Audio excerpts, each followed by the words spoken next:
Hey, welcome to the second course video for the song Are You Really Okay by Sleep Token from their album Take Me Back to Eden. I'm musically malnourished and you're on my journey to go deep and wide in discovering new music and artists. In these videos, we do a deep dive into the lyrics and meaning behind the music. And boy, was this song a shift in the album. I mean, just absolutely beautiful, heartbreaking. And that was just on first listen, so diving deeper into it. There's one theory that I came across while I was kind of researching and reading back over the lyrics and looking at maybe some other thoughts and things around it. I won't be using the same document I used yesterday for this one. I just didn't feel like it leaned to it as much. Even though I may not, it's kind of the whole thing with these videos. Like I always say, I may not get everything right, but we always learn something. And right is subjective. And so there is one theory I came across that I've just had a hard time shaking, and I think it's really powerful. So I'll probably lean in that direction, but mention both because they're both applicable. But that being said, let's get in and take a look at Are You Really Okay?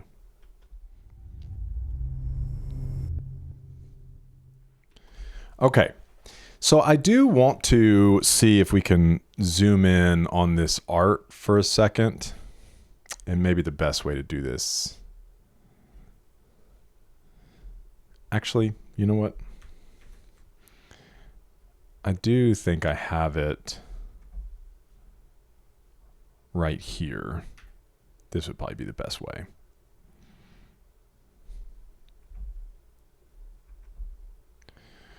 Okay. So with this art, there's a lot of similarities to the last piece of art that was on the previous song on Ascensionism, but obviously some things that are different, wildly different.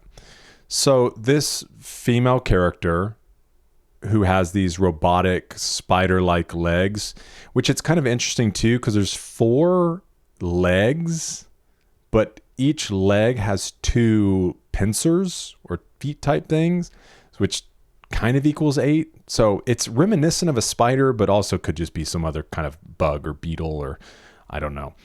But there are a few interesting things here. I guess let's first point out the sword, the fact that she's holding a sword, and it's not necessarily in attack position.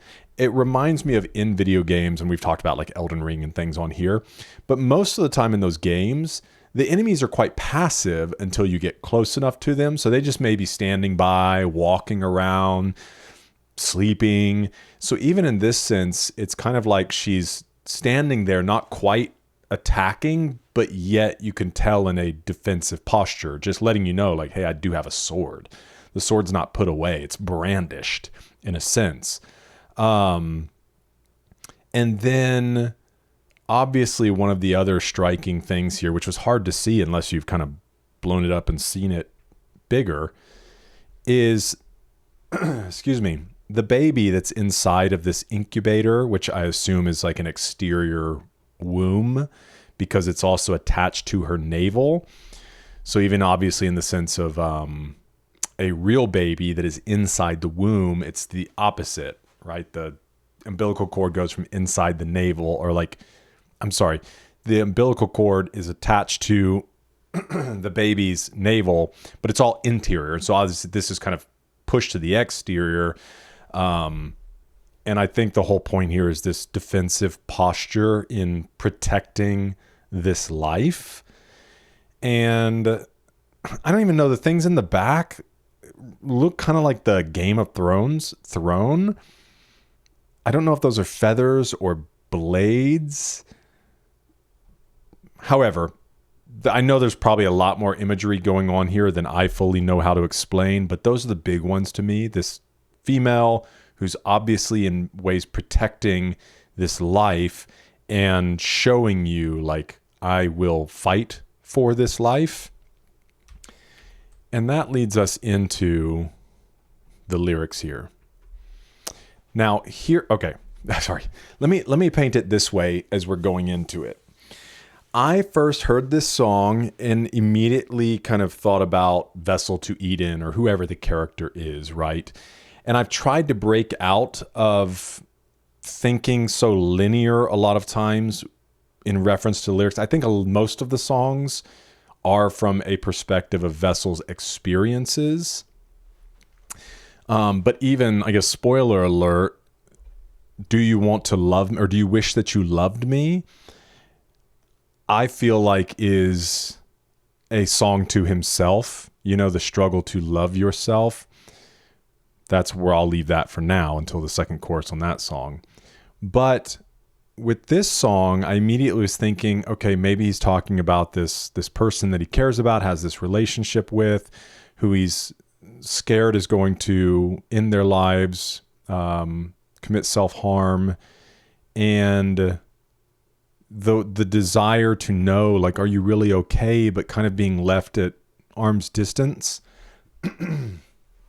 That in some ways he's only an onlooker, as much as he wants to help, as much as he wants to heal this person, like he can only do so much. And in some ways he's powerless. However, I came across a thread that posed this idea of this song being written toward Vessel from someone else who's caring for him, maybe even post the events of Atlantic. And even when we get into the first verse here, it's hard for me to break away from that theory. And so with that context, let's take a look. Obviously, it can apply either way. The root of the song is that I want to help you, but I feel powerless. Like, you say you're okay, but are you really okay? Because what I'm seeing doesn't point toward good signs, and my heart's breaking for, gosh, it makes me emotional thinking about it. So either way it applies, but look at these, especially with the imagery of this mother type figure. I raised you in the dark. Now, to me, that begins to feel like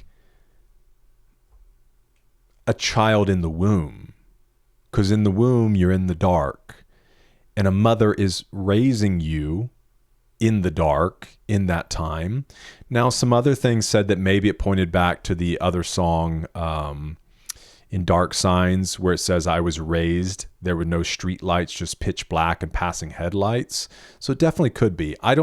It's hard for me when I do these, because sometimes I feel very certain, especially even with some artists, it's pretty straightforward. This, I'm not totally certain, but I do at least want to put forward these things that can seem to make sense to me. But there could be other meanings for I raised you in the dark. Caught you reading by the sunrise. You wandered from the path through the silence of the hillside. Now, the idea here, I think that somebody was putting forward, and maybe this was even from the annotations, was just this this wanting to be alone, kind of beginning to show this solitude type nature. What's the word I'm looking for? I don't want to say loner, but just preferring privacy, preferring to be alone. And so I can understand with that. There are probably some other meanings here. I raised you in the dark, caught you reading by the sunrise. But that's the best I've got for now. Pre-chorus 1, and don't you know I could see it in you even then. So I don't know, these do feel like, and they could be relational, spending time together, but it also feels like maybe from a motherly type perspective, or a mother-like figure. Like, I could see it in you even then, like when you were young. And don't you know, I was trying to hold back the darkness that this figure, this parent, I guess, just so I don't have to keep listing all the different names, let me kind of run with that narrative. And if you need to shift that narrative for a loved one or whatever it is, that's totally fine. I think you understand what I'm saying. But from a motherly perspective or a parent perspective, it's like them trying to do their best if they see this darkness, depression, anxiety, substance abuse, whatever it might be, anger. That's one of the things that we try to do as parents. I wouldn't say necessarily hold back the darkness, and there's some license to use creative language in whatever way you want. I would say more so for my children, it's just to help them deal with the darkness. Like, we're all going to feel certain darknesses, and yet how do we take those things and act accordingly, respond in a healthy way? But the whole point is trying to say, like, I see this thing in you and I'm trying to help you. Like, even then, even back when you were young, when you were a child, when you were growing up, I was working to try to help with this and asking, are you really okay? You woke me up one night, dripping crimson on the carpet. I saw it in your eyes, cutting deeper than the scars could run. Man, this is a highly emotional song. And I know for those of you that have either struggled with self-harm yourself or been close to someone who has, or, God forbid, lost somebody to suicide, I'm sure this song hits on a whole different level. But it could be from the perspective of adults, seeing this other person in a relationship and, that they harmed themselves one evening. But man, I don't know. Continuing with that idea of it possibly being an onlooker, a mother, a parent, and you had done this act and I saw it in your eyes, and like your eyes cutting deeper than the scars could run. This sadness, this feeling of, I feel like, trying to remember which artist it was. Maybe it was NF. Can't remember, but the whole idea was around, it's not that I don't want to be alive, it's that I don't want to hurt. And that shattered my heart.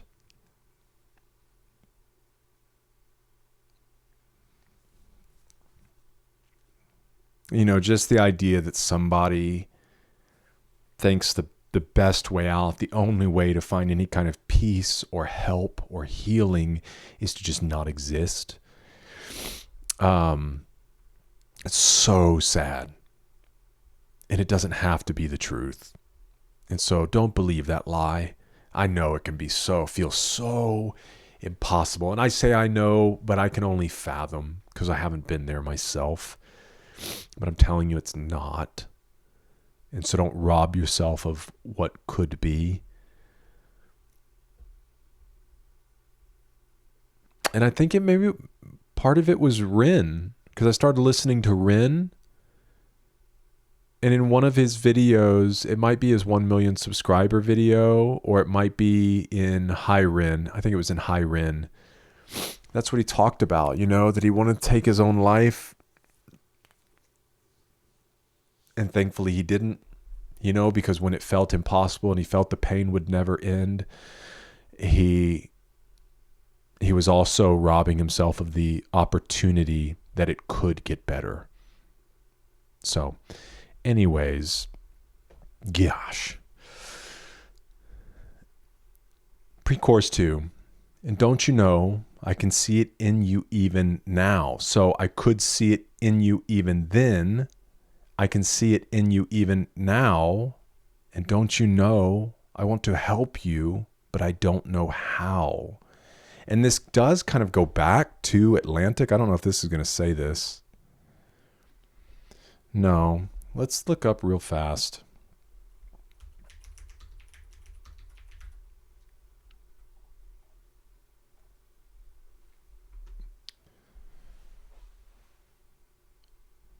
This one. So I woke up surrounded, eyes like frozen planets, just orbiting the vacuum I am. They talk me through the damage, consequences, how it's a pain they know they don't understand. That's what it reminds me of. in this lyric. I want to help you, but I don't know how.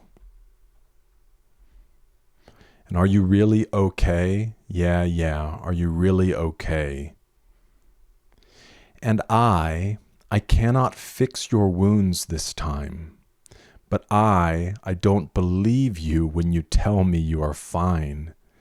And then it's just all you can do because you're on the outside looking in. You have no, you cannot embody that person. You cannot control them. You cannot just sit them in a cell. You can only offer so much help, so much love, so much support. There has to be some shift, some breakthrough in that person. And so from this place of desperation where it's like, I don't believe you.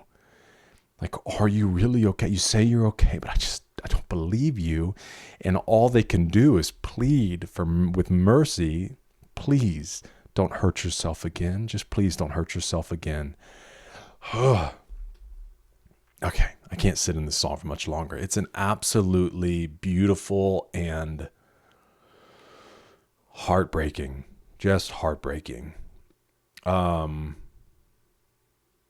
So anyways, like I said, it could come from Vessel to somebody else to Vessel, a mother to a child. I think that's probably the context it feels most tragic, you know.